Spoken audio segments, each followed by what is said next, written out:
Hello and welcome back to the channel. Today's episode is a little bit different. Now, a while ago, I was supposed to be marking papers, but I was actually watching YouTube videos and I came across a video by a French photographer who was developing one of his own landscape photos with Luminar Neo and comparing it to Lightroom. And I thought, well, I'd like to try that same photo with darktable and see if I can get similar results and maybe compare what the process of development, what the thought process is. So I contacted him and very kindly he sent me a DNG file of his raw photo. Now DNG, a linear DNG, is the raw file that's been demosaiced, but not much has been done to it apart from that, and the data is still there as in the raw file. So this is a video that shows you how I would manage that photo and will compare to his Lightroom and Luminar Neo photos at the end. Now I have links to his website below. He's called Sebastien Pouteau. He's a French photographer. He has his own YouTube channel and he has a website. So please go and visit those, and a big thank you to him. Now I'm Nicholas and let's do this together. Now here's the DNG file as imported in darktable, nothing done to it. So there's a watermark here on the side. You can clearly see that says that the photo belongs to Sebastien Pouteau, so that's fine.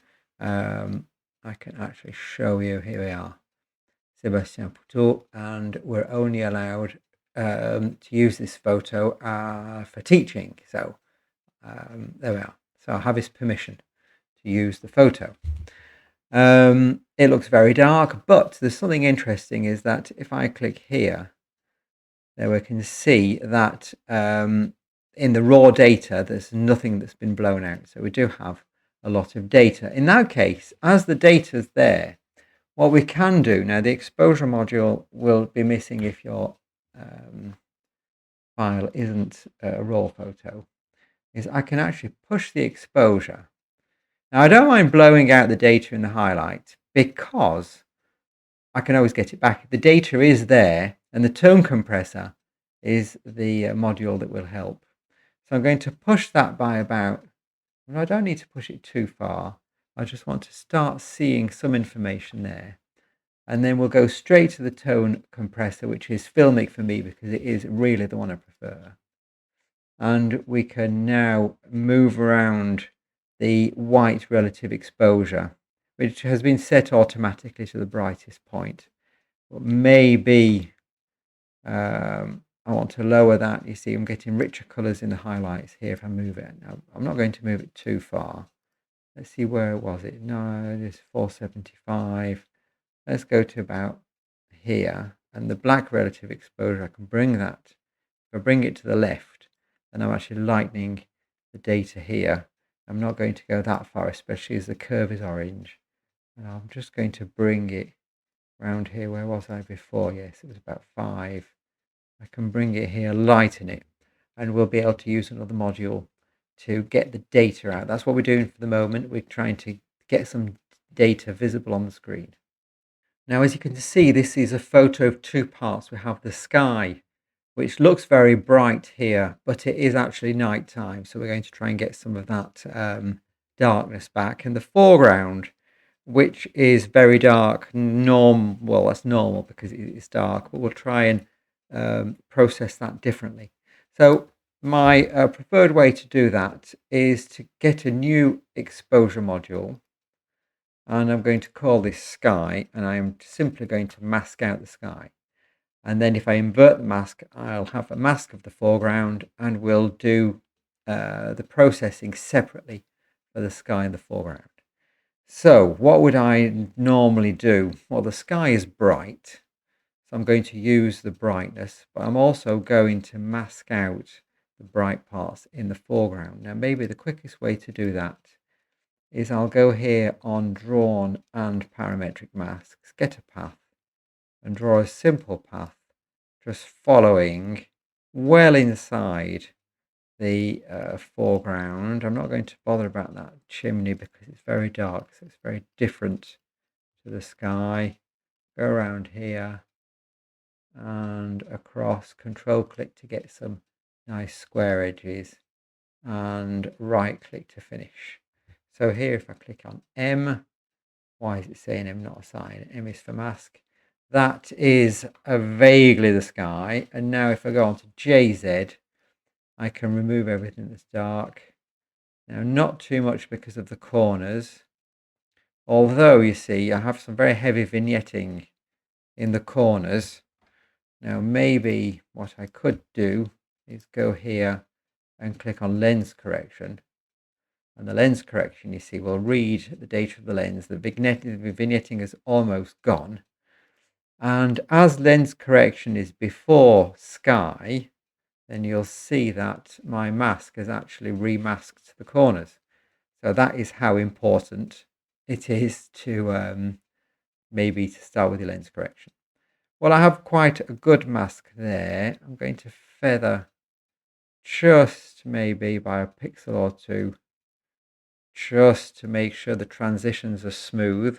You'll notice that here the watermark here is selected. I'm not going to bother about that because in the original photo it wasn't there. So we'll just pretend it's not there. So that's the sky masked. And maybe now I can start working on that. And I thought maybe for a change, I'm actually going to split the color calibration in two. I'm going to duplicate that instance. So for the moment, it's calibrated as in camera. Now it's saying I have two color calibrations. That's a little red warning here. I'm going to put sky here, and I'm going to control click for the name and put ground. And then I am going to go to raster mask. I'm going to use exposure sky. And on this one, I'm going to go to exposure, sky, and invert it. So normally, for the moment, I have done absolutely nothing. I've just separated it. And now you see how I can play around in the CAT for the hue. Now, if I want to play around, I am actually only touching the hue of the sky. And look, that looks actually quite good with a bit of magenta there. And that's what I'm going to do. But I'm going to show you a little trick that you can do in the sky. I want to darken it. Now, darkening is typically exposure. So I'm not going to touch exposure sky because that is there just for the mask. If you like, I can call it mask. It is just kind of a dummy module just to keep for me the mask of the sky. And here I'm going to darken the sky using the raster mask, which is mask sky. And typically you want to darken the sky, and this, you can see the detail coming out and the stars there, and we have this yellow sunset. Now I thought I'd use a mode here. Now sometimes for skies I use multiply. What you can do is if you use the left down arrow, you can actually cycle through them all. So multiply, you see, is very, very dramatic, maybe a bit over dramatic for this one, but I could tone it down, it'd look quite good. Divide, not interesting. Addition, subtract is a bit subtle in darkening. Geometric, and I wanted actually to go to this RGB green. Now, yes, I know it looks horrible, but what if I only reduce the exposure just a little bit? And you can see that I'm actually modifying the colors. Now I've got the scope here. You can see what's happening is by affecting the green, I'm actually pushing away from the green, so towards the blues and magenta. So that is too much. Now maybe just a little bit. And I'll be able to adjust that a little bit more subtly, you see, in color calibration, just a little bit later. That's pushing magenta into the sky, which is something you'll see that Sebastien Pouteau does with his white balance. So this is a way to put colour in the sky too. And maybe while I'm at it, I'll go to the sky here. And if I change the illuminant, you see I can actually get some blues back and some yellows while still having magenta. So maybe if I come around here, because I'm actually looking at the colours here. The blue I'm not too bothered about because I can always change the blue. I can actually put more blue in by going in the blue channel blue. And here you see I'm adding more blue there. And I can also reduce the brightness of the blue. That is obviously far too much. If I want to darken it, you see, I can actually reduce the darkness of the blue. I can also reduce a little bit of the colourfulness if I think it's a bit too saturated. Then we've moved quite a bit, haven't we, there? And maybe for the colour of the sky, go to colour equalizer. And I'm going to put the raster mask here, which is the sky, mask sky. And maybe we could change the hue of the sky just a little bit. If I push that to magenta, I can push it a little bit more towards blue. So I've selected a point here. I'm clicking in different areas of the sky, the dark, deep sky, which is around here. I can place the nodes. Now notice that the sliders are open here. That's because previously I must have clicked on control click, to get the sliders. For hues, I find it better to have the sliders because it's a bit more precise, you see, because moving these nodes moves them wildly, whereas I find I have more control here. If I move the blues, that's more towards the blue, you see there, I'm getting there. And maybe a bit the next one, that's too much. Yeah, so lavender I'm changing. It's the node just after. It's actually the one I was aiming for, but it's this one. Oh, we'll get some blues there, and maybe I will desaturate that just a little bit.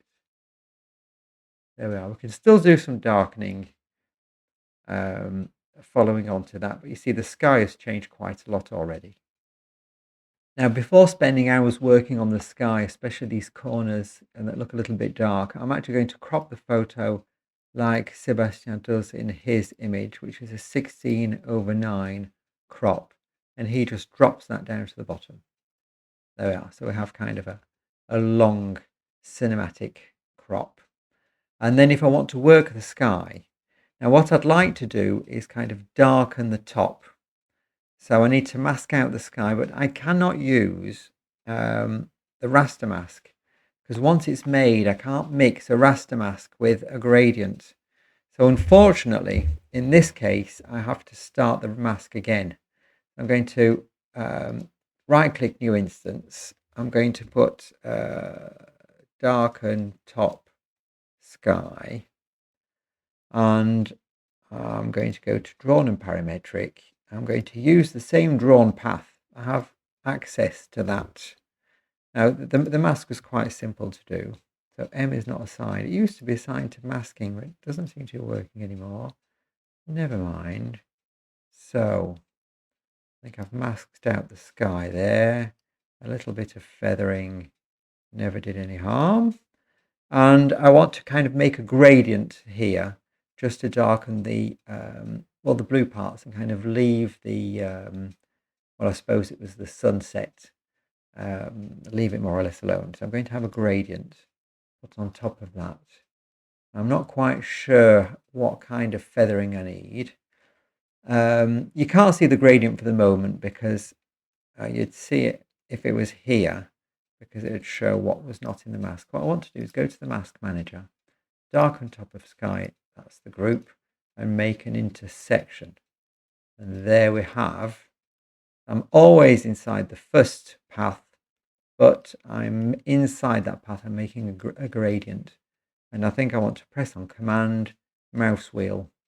And here you see I kind of have a vignette effect, which I can move over slightly to the right to keep the brighter parts. And maybe, but it's difficult to tell with the masking. What I'm actually going to do is I'm going to look at the photo and I'm going to eyeball this. I'm going to darken the sky quite a lot. I can actually bring that down, and you see with that kind of wide feathering, it looks better than kind of a smaller feathering in my opinion. So we'll leave that. I can actually do something like this. And there we are. I have a sky that is quite dark. For the moment, that's okay. And we'll consider the sky kind of 90% done. Now, just to say that you can see some stars very faintly here. Now, in his video, the original author, Sebastien, removes those. They actually don't bother me at all. Now, just eyeballing this before going on to the ground, I actually find there's a little bit too much magenta there. And maybe we could bring out a little bit more contrast in that sky. So maybe I'm not finished. I'm going to go back to color calibration sky on the illuminant here, the hue. And maybe, yeah, that's spoiling it a bit, isn't it? Maybe I could tone down the reds. I could actually tone down a little bit the reds on there. And maybe tone down a bit the reds here. It's very different. I'm going to right click and move this. There was somewhere around here was at 1. That's before. If I just tone it down a little bit, that looks quite good. Yeah, it's a little bit more subtle. And maybe add a tone equalizer. We're going to put that on the sky. I'm going to raster mask the sky, mask sky. And here in the masking tab, the exposure compensation. And let's have a look where we are. So I'm moving around the screen here just to see what portion of this curve is connected to the sky. So it's all this part here. So if I lower this node, I'm actually darkening the top of the sky there. And there we have something, maybe, I can actually bring that down quite a lot there. And leave the brightness over here. There we are. So that is kind of a little bit more dramatic. There we are. Right, let's go on to the ground now. Now, I think the main problem about the foreground is it's a bit unreadable. It's a bit dark. It is actually, now that the sky is darker, it's actually not too bad. I'm going to use a tone equalizer. So right click. I'm going to put the ground here. Let's go to the raster mask. And we can use the raster mask sky and click on the minus. So here we have, sorry, that's the wrong click. I wanted to go and tone equalizer ground and get the ground. So that is all the foreground. And masking, we can do the exposure compensation and have a look where we are. You see, we're in this part of the curve here. You see? Okay, so did I need the mask on it? I don't know, but it's safer. If I want to brighten and keep contrast, then maybe what I want to do is get a, it's the curve here, it's the slope I want. Now, a good slope will give me more contrast. The inverse slope reduces contrast. You'll see that if I move it up. I have very little contrast here because the slope is going down. And if I invert the slope like this, you have something that's more contrasty. All too bright because I'm above the line. I'm going to move this down and get a slope that is kind of in the darks. I can just about see the detail. Now the blacks are a little bit black. What I can do is go into the original exposure and just move the black correction. Now this, you see, if I move it too much, I'm actually brightening. It's the black point. I don't use this very much. I can actually get a little bit of correction here, so I'm not too dark on the whole image. You can also adjust in Filmic the black relative exposure and move that up if you like. We always need to keep an eye on that when we use the tone equalizer in exposure. Make sure that everything is balanced. Right, so that's not too bad. Maybe a tad dark. but it's not too bad. What I do want to do though is get some blue casts in here, to reinforce the impression of nighttime. So for that, I do have color calibration, which is ground, which was already prepared. The mask is the correct one. And I can go into the input blue and blue. So you're not going to unbalance the colors by doing this. If I move that slightly to the right, I'm going to add some blue. There we are. I've added a little bit of blue, quite a lot of blue into there. Now, I don't particularly want to desaturate or anything. I could remove the colourfulness, but that defeats the point maybe of putting blue. And if you want to lighten things now that everything's blue, so you have a control over the brightness here, which isn't something I don't particularly want to do either. There we are. I've just added some blue into the foreground. Now, something that was in the original video, which I find a very good idea, is to make a new exposure. Now, I often have this one. I always call it ND grad because I like doing the vignetting and, closing photos with ND grads. And this one is no different. I'm actually going to make a graduated filter. So something like that. Maybe make the transition a little bit harsher. And I'm going to close the photo by reducing exposure on that zone, making the foreground darker. There we are. So that brings the eye into the center and probably mainly into this part here. If we wanted to, we could also add a bit of clarity in there, which are some, what you call local contrast. So there are two ways to do that. Diffuse and Sharpen does it. It already has local contrast. I have my own local contrast medium, which will actually act more on darkening the darks than brightening the brights. I find it, well, that's my preferred way of doing it. I will actually only do that on the sky, mask sky, inverted. There we are. That is a little bit strong. So I can reduce that.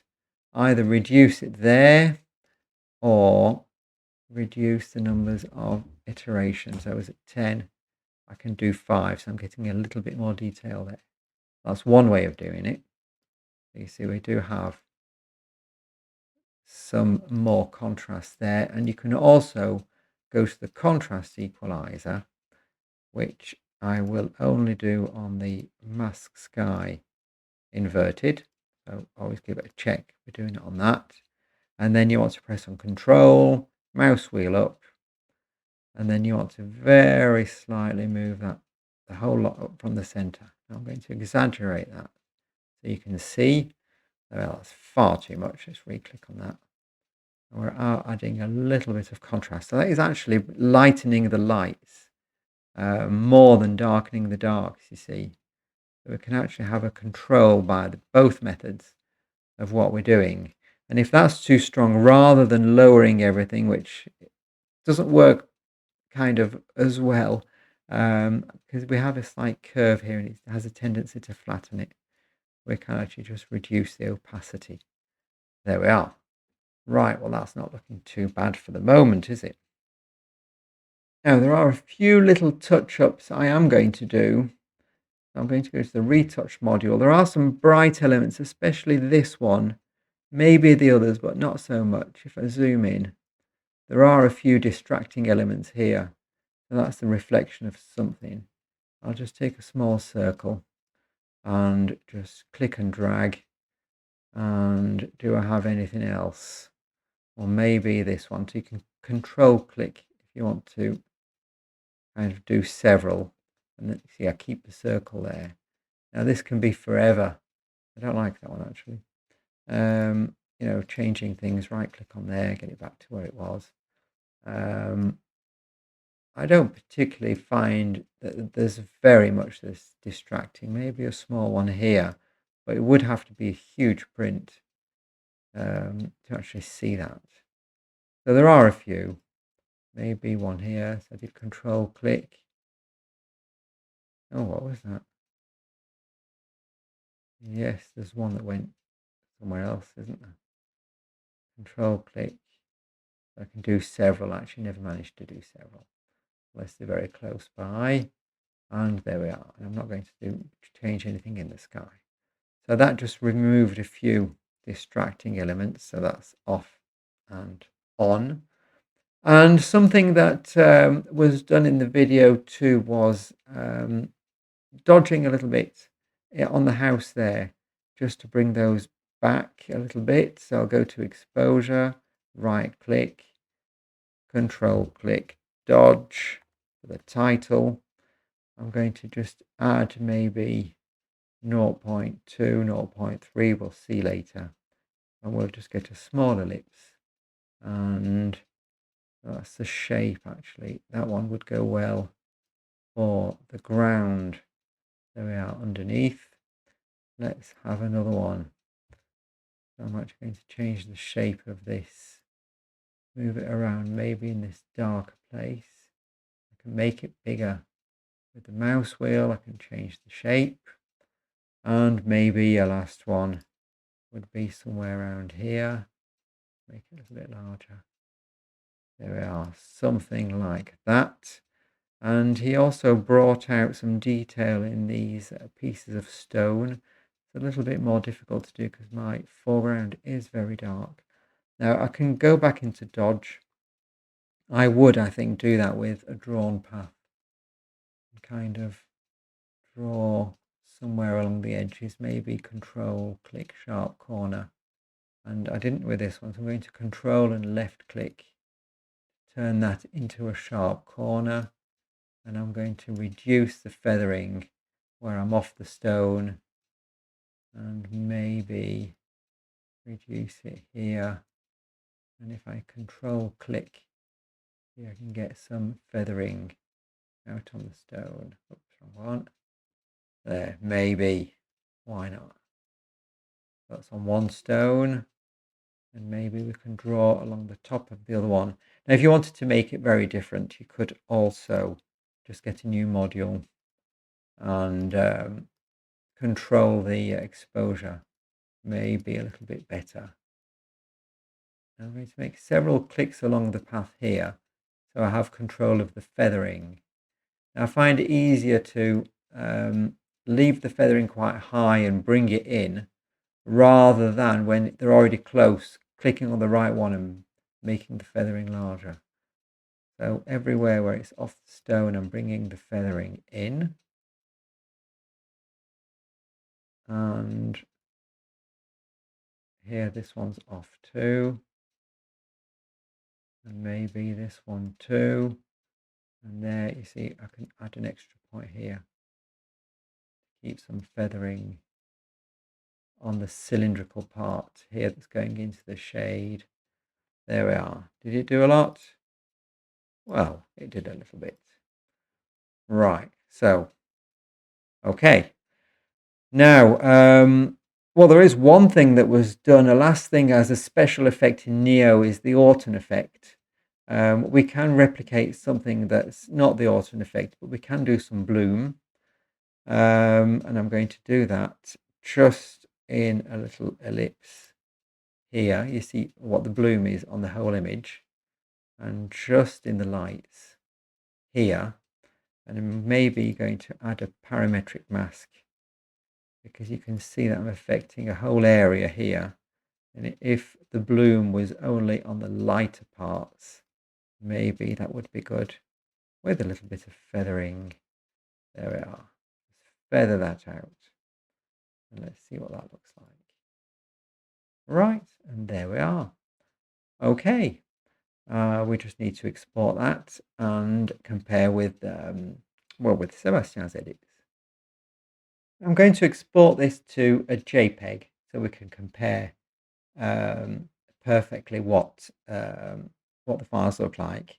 Now, before exporting it, I would usually add diffuse and sharpen and go to sharpen demosaicing node AA filter, and then add another one and I would do lens deblur medium. That's to add some sharpness to the image. Go to the light table, and then I'm going to export. Now I'll develop this if you like. I have here set to one of my presets, JPEG same folder. So I'm in the target storage collection, which you'll get if you have external editors activated. So 95 in the quality, that is kind of to make sure, and nothing in the size, so I have a full size JPEG. Now I'll export that. That should be quite quick. And then here we have what we can do here is open the first one, which was the Lightroom, and if I go on space, that was Neo, and this one is Darktable. So now the JPEG has appeared. What I can do is open the JPEG, and normally, now I made some snapshots. Here we have Neo. So this is Darktable, and that one is Neo. So there are some differences in the processing. I did it blind, actually. I followed the video by Sebastien. I wrote down all the stages, and I tried to edit while having in mind what he did. Now, obviously, my personal taste will make the difference. I'm letting you compare between Darktable and Neo. Now, the choice of putting a lot of magenta in the sky, I accept that as being very personal. This one is the Lightroom. Now, I've never liked the yellows in the Lightroom. These yellows, I don't find them pleasant. One of the reasons I actually do not use I did use Lightroom for a while, many years ago, and it's one of the reasons I haven't used it, because I couldn't get anything nice in the colors. So there we are. Those are the differences between the two. If you want the direct comparison between Neo and Lightroom, then he does have that in his video, so I'll let you go and look at that, shown in the show notes below. Right, well, there we are. That is done. This is the final image in Darktable. I hope you enjoyed it. I hope you learned something. I'll see you later. Bye-bye.